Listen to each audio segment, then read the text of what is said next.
शक्तिशाली तांत्रिक है। वह राज्य में आकर कहेगा कि वह नृत्य संगीत का प्रदर्शन करना चाहता है। ऐसा कहकर वह राज्य में घुस जाएगा, लेकिन उसकी मंशा होगी राजा विक्रमादित्य को मारना। यह सुन राजकुमारी सुंदरी बोली, ये क्या बकवास कर रही हो? अगर तेरी बात झूठी निकली तो क्या होगा? इसका अंदाजा है ना? गुप्तचर युवती ने कहा, हाँ महारानी, मुझे सब पता है, क्योंकि आप अब महाराज विक्रमादित्य की पत्नी है और वे इस राज्य के राजा। आप याद रखना, एक नर्तक मंडली राज्य में आएगी और महल के द्वार पर पहरेदारों से कहेगा कि वह प्रसिद्ध कलाकार है और महाराज महारानी का मनोरंजन करना चाहता है। तब सैनिक उन्हें अंदर आने देंगे। वह एक सुंदर गायिका और अपने साथियों के साथ दरबार में आएगा। महाराज विक्रमादित्य जब दरबार में प्रजा की फरियाद सुन रहे होंगे, तभी वह नर्तक मंडली सहित आएगा और कहेगा, महाराज, हम दूर देश से आए हैं, हम कलाकार हैं। आज तक जैसा नृत्य संगीत हम पेश करते हैं, वैसा न कोई कर सका न कर सकेगा। उसका आत्मविश्वास देख राजा विक्रमादित्य उन्हें प्रदर्शन की अनुमति दे देंगे। जब वह प्रदर्शन करेंगे तो राजा प्रसन्न होकर कहेंगे, क्या चाहते हो कलाकार महोदय? हम आज बहुत खुश हैं। तब वह नर्तक कहेगा, महाराज, हमें ज्यादा कुछ नहीं चाहिए, बस महारानी के कानों की झुमकी दे दीजिए। यह सुनकर महाराज विक्रमादित्य आपसे वह झुमकी मांगेंगे, लेकिन आप मना कर दीजिए। बोलिए,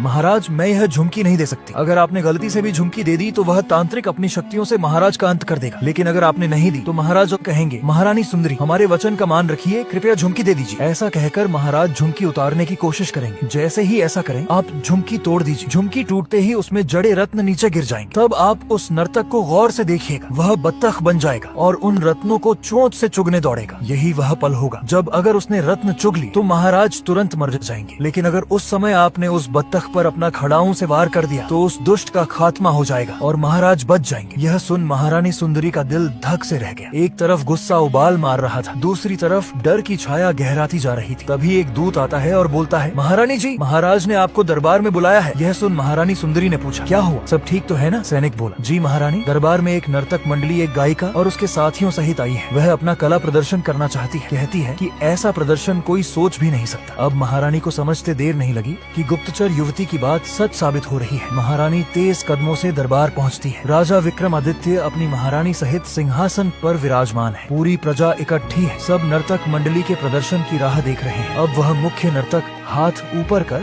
हवा में घुमाता है और अचानक उसके सामने चांदी का एक चमचमाता विशाल महल प्रकट हो जाता है। भीड़ की आंखें फटी रह जाती हैं। लोग वाह वाह करते चिल्ला उठते हैं। राजा विक्रमादित्य खुद उस नजारे से चकित। उनकी नजर बार बार उस महल पर और नर्तक के चेहरे पर जा रही थी। तभी नर्तक मुस्कुराता है और कहता है, महाराज, यह तो बस शुरुआत थी, अब देखिए दूसरा कमाल। वह जमीन पर मुट्ठी भर मिट्टी फेंकता है और मंत्र फूंकता है। देखते देखते मिट्टी एक विशाल हाथी में बदल जाती है, जीवित, चिंघाड़ता हुआ। लोग डर से भागने लगते हैं, मगर अगले पल हाथी हवा में घुलकर गायब। अब नर्तक तीसरा करतब दिखाता है। वह उंगलियां आसमान की ओर करता है और पल भर में पूरा आकाश बदल जाता है। वहाँ रंग बिरंगे फूलों की बारिश होने लगती है, लेकिन ये कोई आम फूल नहीं, सोने चांदी के बने, और जैसे ही जमीन छूते हैं असली आभूषणों में बदल जाते हैं। भीड़ लूटने दौड़ती है। राजा विक्रमादित्य फिर हैरान। अब नर्तक कहता है, महाराज, अब अंतिम और सबसे अनोखा प्रदर्शन, यह आपके दिल को छू लेगा। वह एक पेटी मंगवाता है। पेटी खोलते ही उसमें से एक प्यारी बच्ची निकलती है, जिसके मुंह से हीरे झरते हैं। राजा विक्रमादित्य उठ खड़े होते हैं और बोलते हैं, यह क्या जादू है? नर्तक महोदय, आपने यह कैसे कर दिखाया? अद्भुत, आप सच में महान कलाकार हैं। हम आपके प्रदर्शन से बेहद प्रसन्न। बोलिए, क्या चाहिए? हम वचन देते हैं, जो भी उचित मांगेंगे तुरंत देंगे। तभी नर्तक मन में कुटिल मुस्कान छिपाए बोलता है, महाराज, हमें ज्यादा कुछ नहीं चाहिए। सुना है आपने महारानी को एक झुमकी दी है, वह बेहद दिव्य है, आपके प्रेम का प्रतीक। यह नर्तक इस झुमकी को इसलिए चाहता था क्योंकि अगर झुमकी उसके हाथ लग जाए तो वह तंत्र से राजा विक्रमादित्य को आसानी से मार सकता था, क्योंकि यह कोई साधारण झुमकी नहीं थी। यह राजा विक्रमादित्य के प्रेम और शक्ति का प्रतीक थी। तभी वह पल आता है जब नर्तक विनम्रता से बोलता है, महाराज, हम आपके सम्मान में यह प्रदर्शन कर चुके, अब हमारी छोटी सी इच्छा। यह सुन रानी को तुरंत याद आ जाता है कि गुप्तचर युवती सही कह रही थी। अब राजा विक्रमादित्य रानी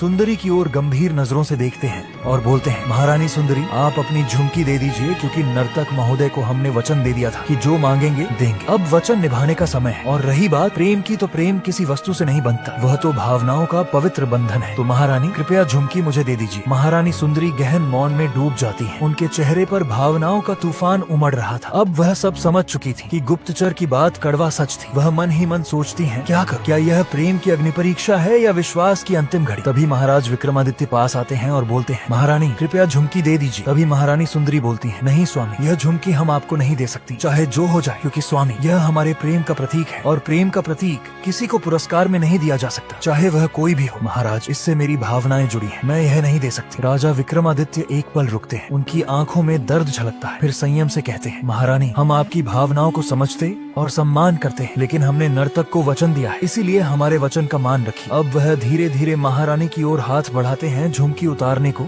और तभी जैसे आकाश फट पड़ा हो, महारानी सुंदरी झुमकी को जोर से तोड़ देती हैं। रत्न जमीन पर बिखर जाते हैं, जैसे प्रेम के प्रतीक को खंडित कर दिया हो। लेकिन नहीं, यह प्रेम की हार नहीं बल्कि बुद्धि की जीत थी। यह नजारा नर्तक गौर से देख रहा था, और अब वह अपनी तांत्रिक शक्तियों से बत्तख बन जाता है। वह रत्न चुगने के लिए तेजी से बढ़ता है, लेकिन ठीक उसी क्षण महारानी सुंदरी को गुप्तचर का अंतिम वाक्य याद आ जाता है, जब बत्तख बने तो उस पर वार करना। रानी अपना खड़ाऊं उतारती है और बिना देर किए बत्तख पर जोरदार प्रहार करती है। एक ही वार में बत्तख तड़प कर मर जाता है। जैसे ही तांत्रिक मरा, उसकी सारी माया खत्म हो गई। उसके साथियों की बनाई मंडली भी पल भर में गायब। सिर्फ बची वह रानी जो महाराज विक्रमादित्य को धोखा दे चुकी थी, वह फकीर की प्रेमिका। अब वह रानी मधुमालती अपने असली रूप में सामने आ चुकी थी, क्योंकि तांत्रिक के मरते ही उसकी सारी माया टूट गई। उसे देखते ही राजा विक्रमादित्य का गुस्सा 7वें आसमान पर पहुंच जाता है। राजा विक्रमादित्य गरजते हैं, महारानी मधुमालती, हमने